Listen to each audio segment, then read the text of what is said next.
We have no memory of recording this episode. None of us. It's been wiped.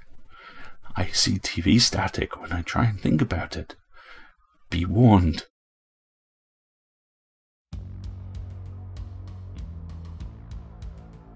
PseudoPod, episode 629 for January 4th, 2019. Slipping Petals from Their Skins by Christy DeMeester.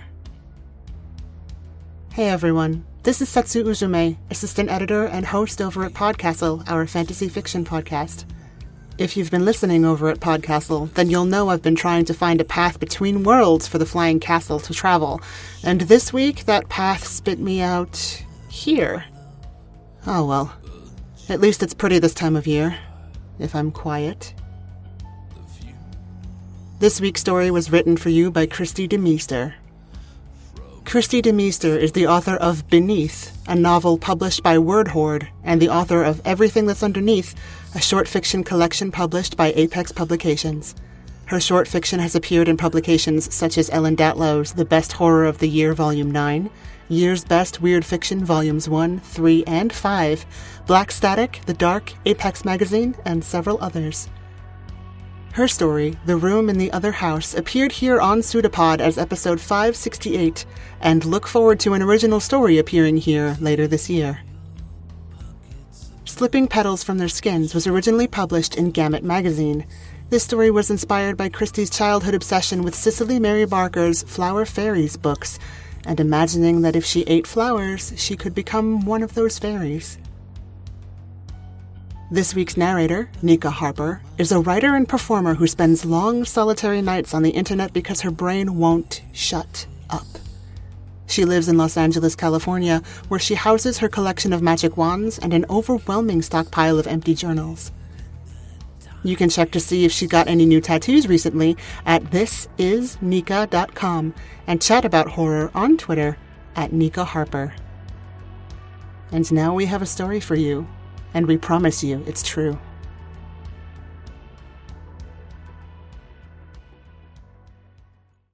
Slipping Petals from Their Skins by Christy DeMeester, narrated by Nika Harper. Carolina smells of viburnum when we bury her. My sister and I stand over the closed casket and pretend the fetid, cloying scent is the death lilies wreathed about the church, but of course we know better. No, if we opened up the box we'd put her in and pried open her mouth, those tiny white flowers would peek out from her throat like lace against her teeth. One by one, the mourners file past, their hands against our shoulders, our cheeks, and we thank them for coming. Yes, she was a beautiful girl. Yes, we would miss her very much. Mama is still in the front pew and hasn't moved since the minister got up and started the prayer, so it's up to Nettie and me to deal with all the people who came. God will see you through, Mackenzie. Trust in his will, Pastor Mills says, as he lays a heavy hand on my shoulder, kneading the muscle there. He means it to be comforting, but I can feel his sympathy already dissolving, a fleeting mask of grief. When the church finally empties out, I have blisters from the new shoes Mama bought me. Mama still hasn't moved. She clutches the yellowed handkerchief Daddy left when he passed. That was a long time ago, when we were just babies. I never knew how to mourn him. I feel bad for Mama, but I only know how to mourn Carolina, and I'm pretty sure Nettie feels the same way. Can't miss the things you never knew you were supposed to. Mama's eyes are dry when we go to get her, but they fix on some faraway point, and she lets us help her up, our arms wrapped around her waist. Let's go, I say.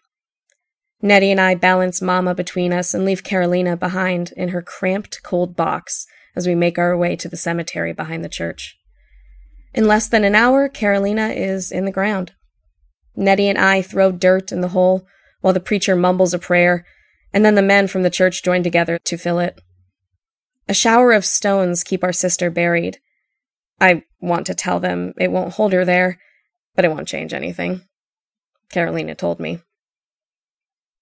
The preacher's words finally dry up, and he looks at all of us, all of his lambs, with eyes like a beat dog, and tells us to look to God when we are in the dark valley.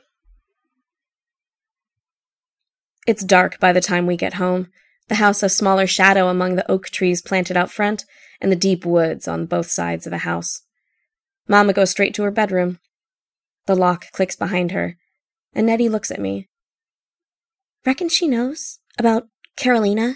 What really happened and she's coming back? Not right now, Nettie. I'm tired. Give it a rest, okay? My sister frowns, pulls a strand of raven dark hair from in front of her face and sticks the ends into her mouth. But she's coming back, right? The same old song and dance. The same old question.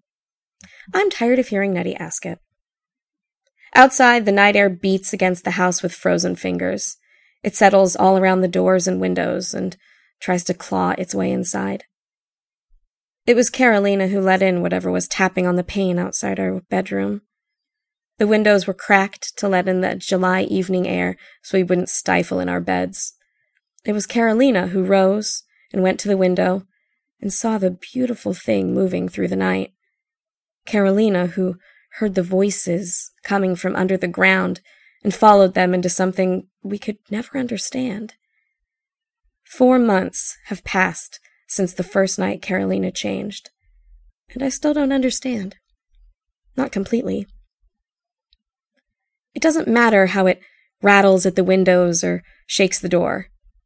I'm not letting it inside.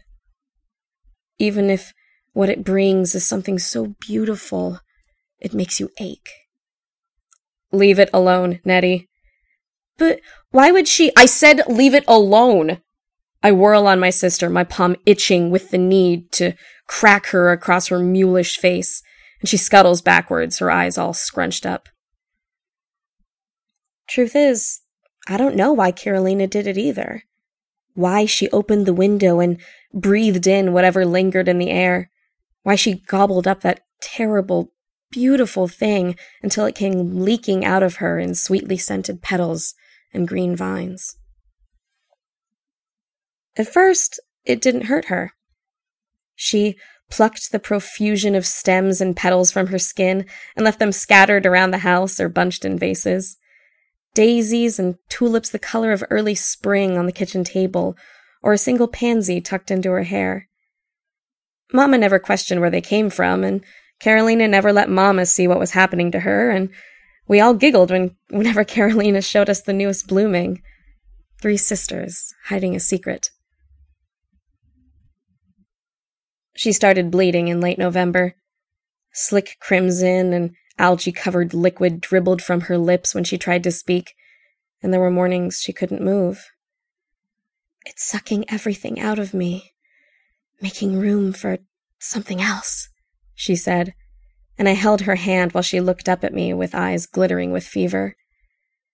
I told Mama that Carolina was sick and needed to stay home, and Carolina would wipe her mouth on the inside of her sheets when Mama came in to kiss her goodbye.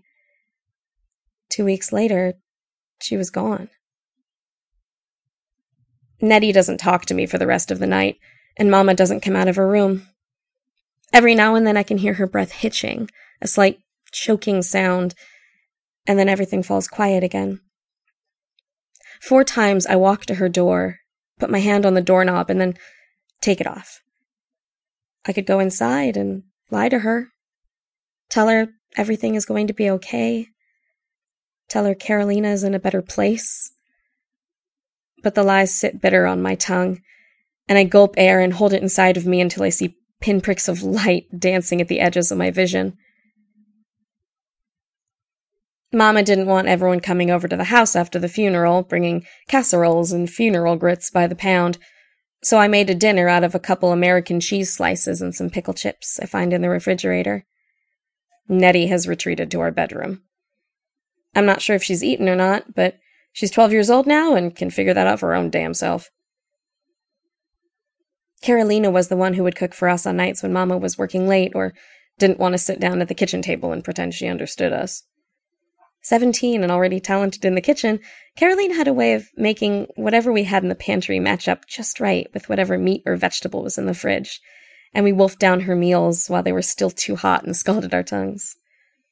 She tried to show me what to do, how to chop and mix and add salt in just the right amounts, but I never caught on, burning more than I ever put on the table. It'll be your turn to take care of Nettie when I leave, Mac. You should know how to cook a little something by now. Jesus, tap dancing Christ, you're nearly 15 years old and barely know how to burn toast, she'd say, and swat at my butt with a kitchen towel. I pad down the hallway to the only other bedroom besides Mama's. The bedroom we've shared our entire lives. Carolina's bed is still tucked in the corner, her CD covers for Nirvana and pictures of the three of us still taped to the wall. I don't want to take her stuff down. I don't want to put it away like she was never here, Nettie says. She's buried under her ratty yellow comforter, a stuffed bear tucked beside her.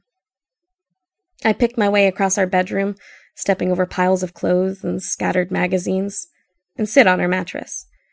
It sags beneath me, and her body rolls toward mine. She wriggles away so she doesn't touch me. Look, I'm sorry, okay?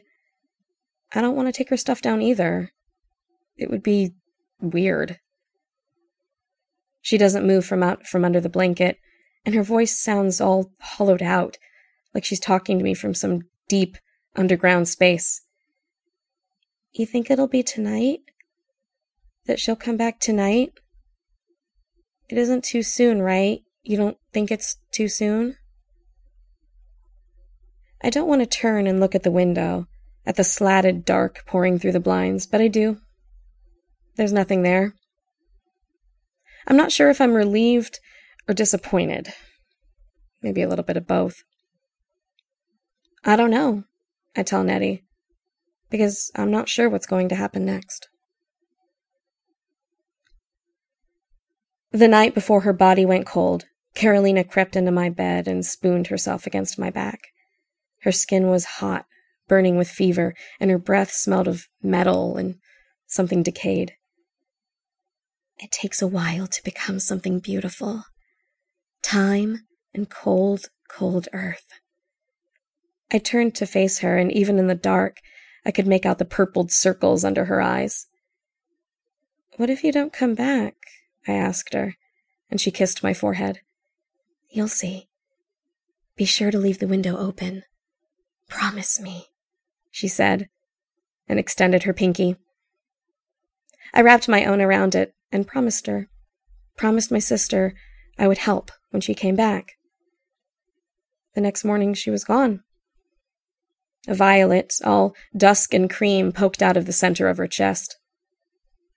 Before Mama came in and saw her, I plucked the bloom from her skin and crushed it in my palm. Later, I carried the violet out behind the house and buried it as far and as deep as I could. Be sure to leave the window open, Carolina told me. But the window is closed. I don't think I'll be able to open it. Don't think I'll be able to keep my promise. Can you sleep here? With me? Just for tonight? Nettie asks and pulls back the covers. Sure. I climb in next to her, and her hair smells like shampoo. Watermelon. Sweet in a way that flowers aren't. I'm beginning to drowse when the first sound comes. A scratching somewhere beyond the walls, like something trapped outside is trying to get in out of the cold. Nettie sleeps on, her breathing regular and even, and I hold myself still, tense every muscle so whatever's at the window can't see me or feel me moving. Another round of scratching, and then the smell of freesias leak into the room. Then the smell of lilacs and roses and jasmine and the delicate laced petals of peonies. A smell for summer nights, and not the dead of winter. When the tapping begins, the window rattling in its pain, Nettie starts. Immediately, she struggles to sit up, to turn to the window, but I wrap an arm around her and hold her down. Shh, I say, and she thrashes, the bedsheets tangling around our legs. Let me up, Mac, or I swear to God, I'll kick your ass. The tapping is louder now, more insistent. It's her, Nettie says. I clamp my hand over her mouth, and she bites me, her little teeth sinking into the soft pad of flesh between my thumb and forefinger. I shriek and let her go. The tapping stops, and Nettie sits up, whipping to face the window. Why didn't you leave it open? Why would you do that? She says. Before I can grab her, she's out of the bed and running for the window. We don't know what it is, I say, but she doesn't listen. She presses her face to the glass, her breath a little white halo, and stares into the dark night. Mac, she whispers, her voice thick with fear, and I don't want to go to her, don't want to see what's outside of that window. Mac, please, she says again, and my feet swing out, the wood floor freezing, and I make my way to my sister. What is she doing? Nettie says, and I join her at the glass and stare out into the yard. Carolina is on all fours, her hair pushed forward so it covers her face, and she creeps over the ground. Her hands stretch out before her, her fingers twitching as if she's teasing out what's in front of her, as if she can't see. Dark roots or vines trail behind her, and they too twitch and shift. Once, one of the tendrils plunges into the dirt, and Carolina goes still, but it doesn't stay submerged, and she resumes her slow movement.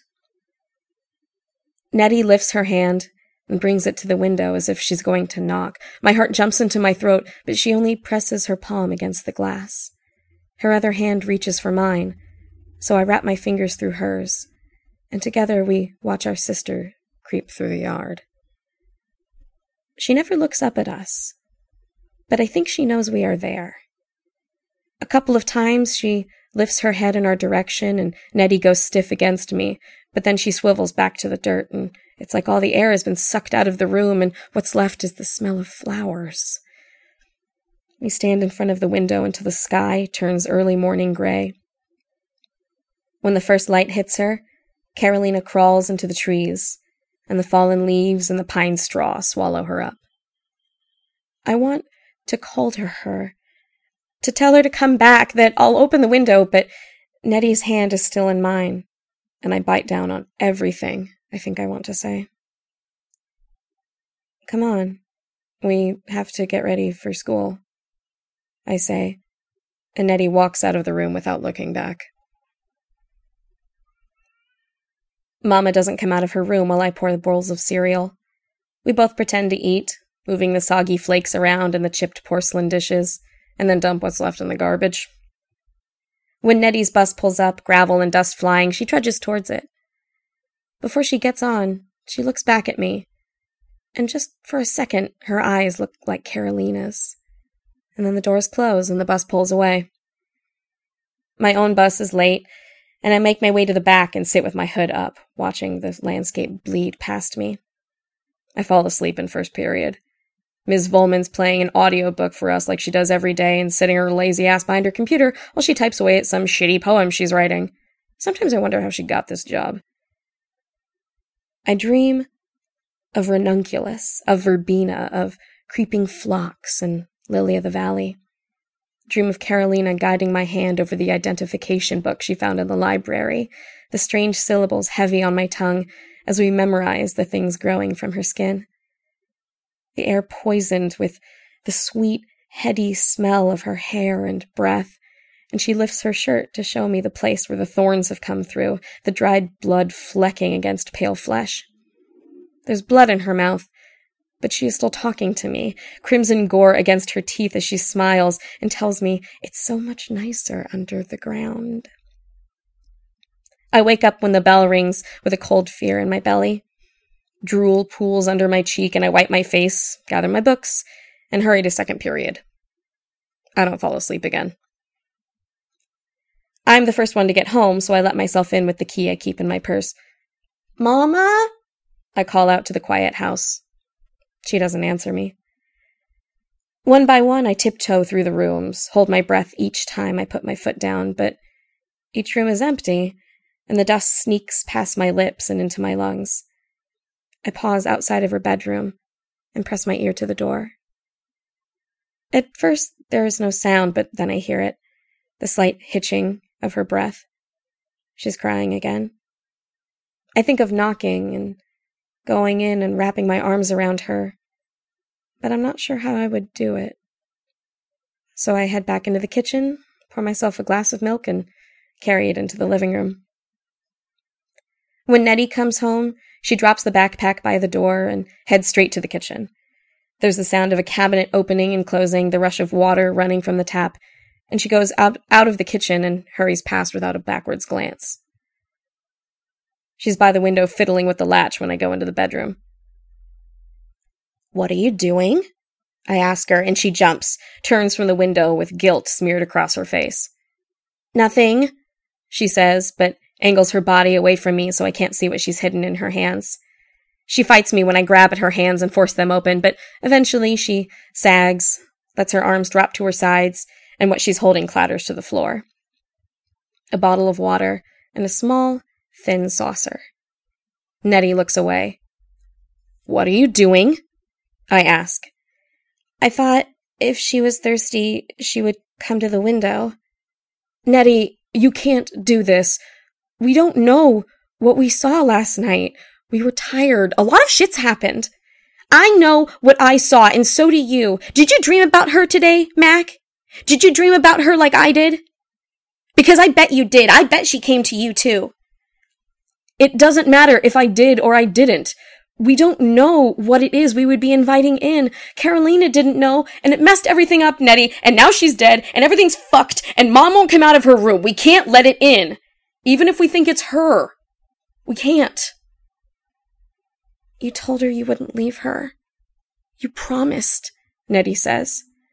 "We can't," I say, but the words are dead husks of everything buried deep down inside of me.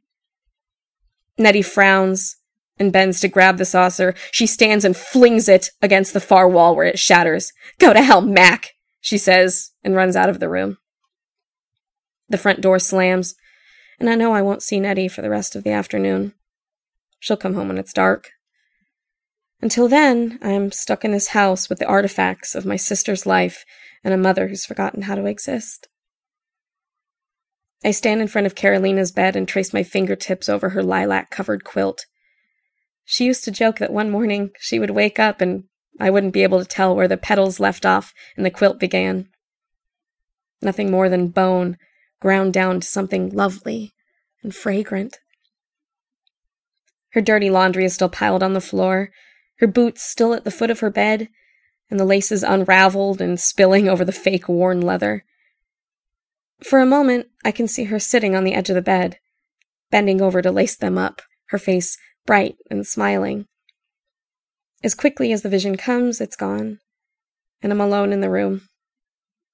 I pick up the bottle of water and the pieces of saucer I can find and carry them into the kitchen, put what's left of the saucer in the trash, and pour the water down the sink. I spend the afternoon staring at my math homework, but the numbers blur together. I can't focus. Mama never comes out of her room. The house is heavy with the silence of the dead. I heat up a can of soup and pick out the noodles. Nettie still hasn't come home, and I go to the front door, open it, look out into the yard. The sky is painted with dark purples and girlish pinks. Floral. A bridal bouquet of a sky. Nettie isn't in the yard, and I watch the trees. My sister doesn't emerge from that dark space, so I stand in the doorway until my fingers are numb, as shadows steal into and swallow the oil-slicked colors of the sky. I close the door, but leave it unlocked. Nettie will come back. She has to come back.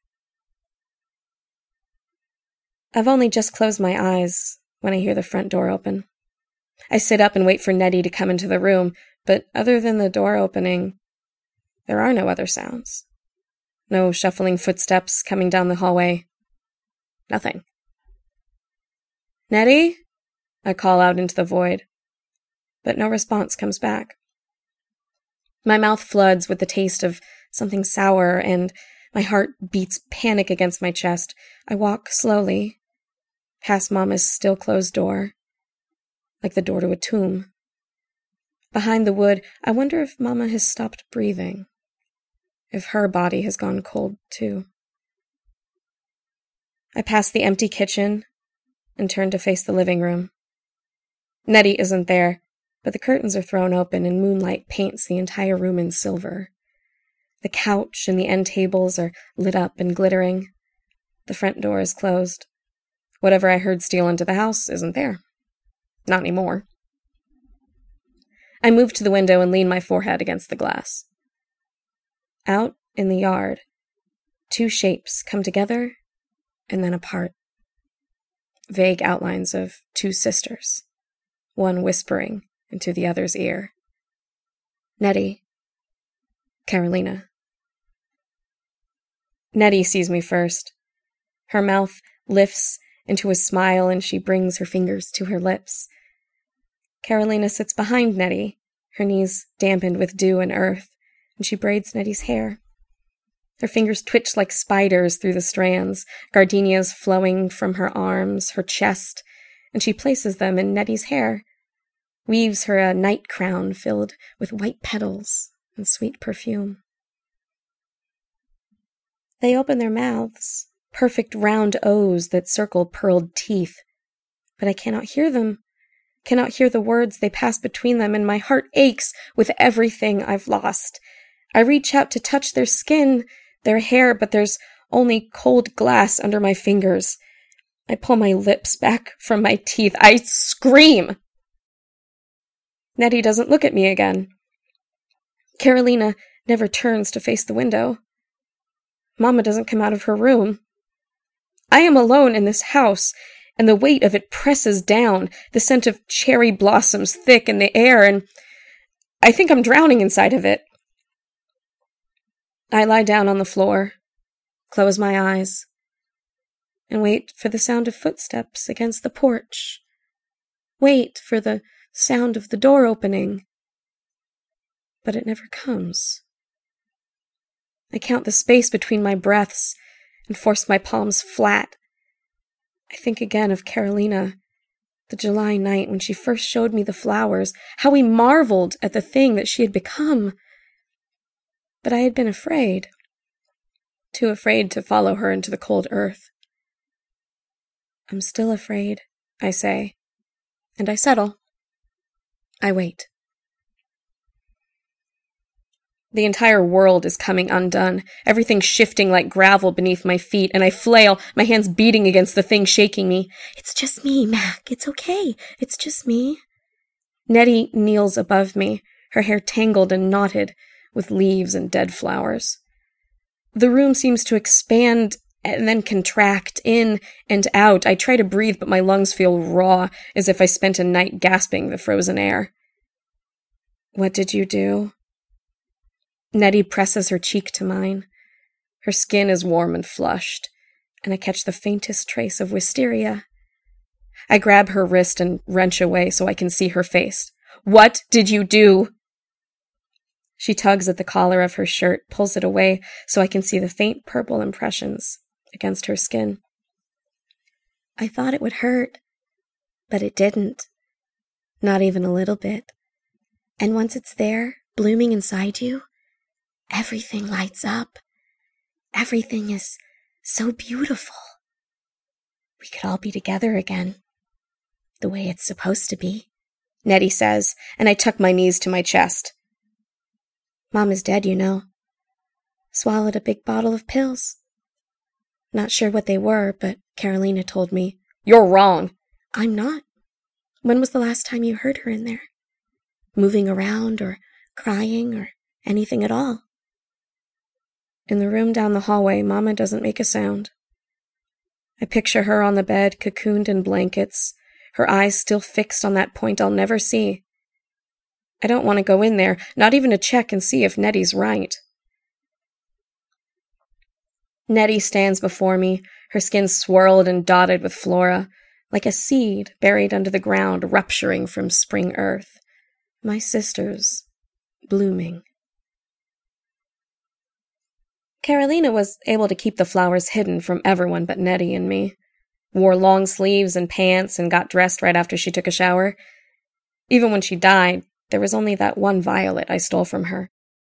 All of the others bled away, were tucked somewhere safe inside of her, so her body was smooth and unmarked. A deception wrapped in cold skin, and we kept her secret. Nettie smooths her hands over the imprints of petals and smiles. A secret smile. the smile Carolina carried on her lips for months before she drowned inside of all that sweetness. "It's so much better this way," Nettie says, and brushes my hair away from my forehead, like Mama used to do when I was little and burning up with fever. "You'll die." She shrugs. "Not really." "You won't be you anymore. You saw what Carolina is now." "No, you're the one who didn't see." I don't want to find her beautiful. Don't want to stare like someone bewitched as those pale blooms shift and change under her skin. I'm still afraid, but more than anything, I wish I didn't want them to. "Tonight," Nettie says and stands. Her feet are bare and streaked ink black with dirt. When she goes, she leaves the front door open, and December wind swirls through the room and catches at my hair.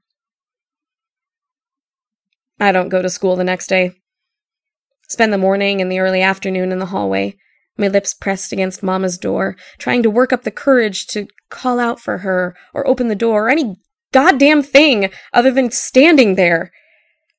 But each time I do, my stomach clenches up, and I can't make myself do it. I'm not sure where it is that Nettie went.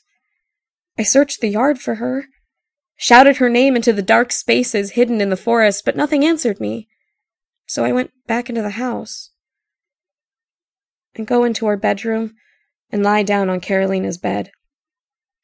"I should have opened the window," I whisper, and my skin burns. I want to be beautiful too.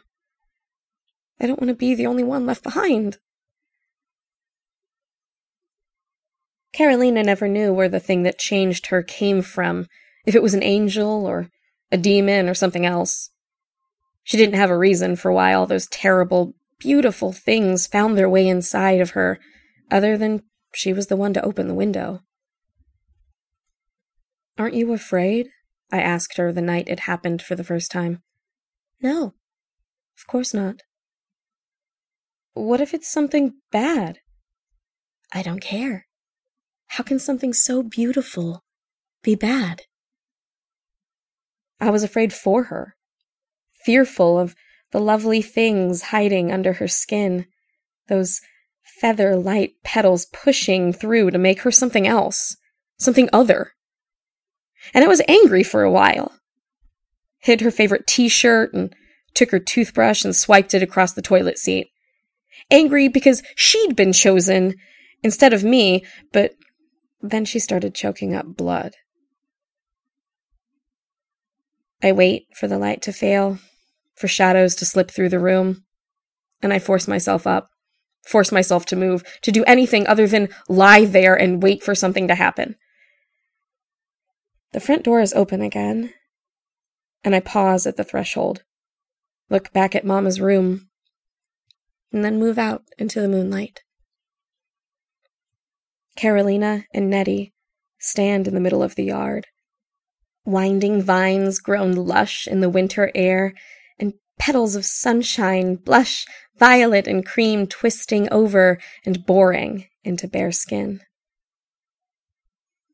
"There's nothing left for us here, Mac," Nettie says, and petals fall from between her lips like the fairy tale we used to read when we were girls.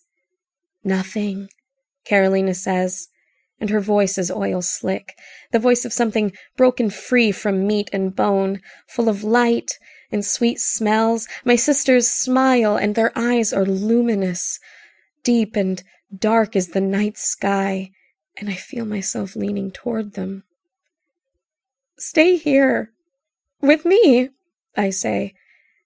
I can't be sure if I'm speaking to Nettie or Carolina or both, and my throat knots. Carolina comes to me first, her hands cool against my skin, and she presses her mouth to my face, drinks in my tears, and I collapse into her, let her fold me up tight, tight, tight until I'm nothing. There is only her, this girl filled with flowers and darkness, my sister. "We can't stay. Not like this. You know that." "Please, Carolina." Nettie kneels beside us, Her face is pale, drawn up as if whatever's inside her is eating her up from the inside out. She vomits into the dirt, the liquid a profusion of deep green, and her hands clutch at nothing. "There's nothing left," Carolina says, and extends her hand. Her skin ripples, the petals contained beneath thinly veiled.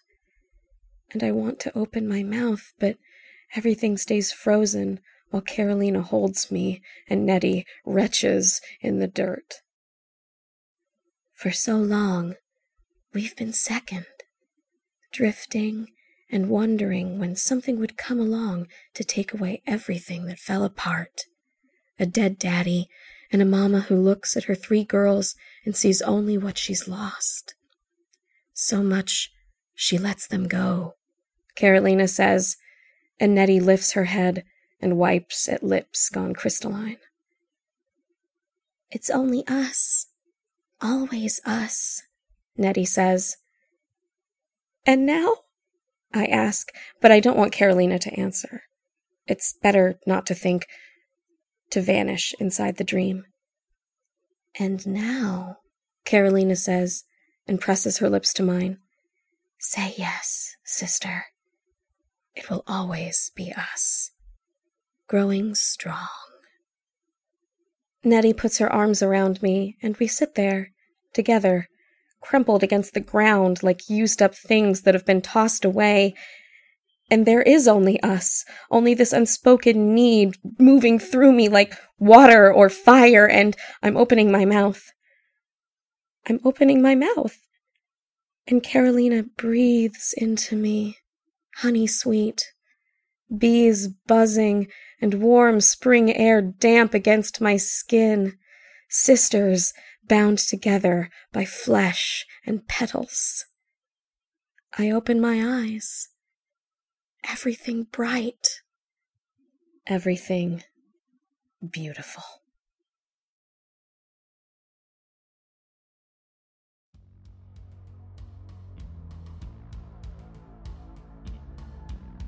When I visit PseudoPod Tower, on purpose anyway, I always look for something rich and thick and layered, something about choice and complicity, where the only way to beat the monster is to become a bigger monster, where the only way out is through.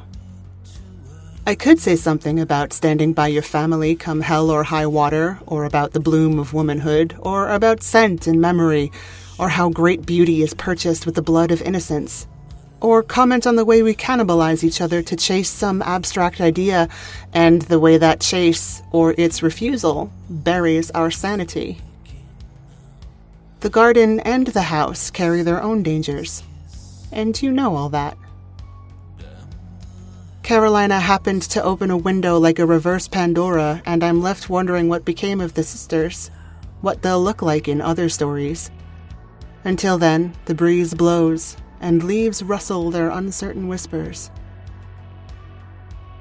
And on that note, tracking, catching, and surviving these monsters isn't cheap. If you'd like to assist with these efforts, head to pseudopod.org and click Feed the Pod to subscribe. PseudoPod is part of Escape Artists Incorporated and is distributed under a Creative Commons Attribution Non-Commercial No Derivatives 4.0 international license. Theme music is by permission of Anders Manga. PseudoPod knows what haunted Matsuo Basho when he wrote, "Dead my old fine hopes, and dry my dreaming, but still, iris, blue each spring."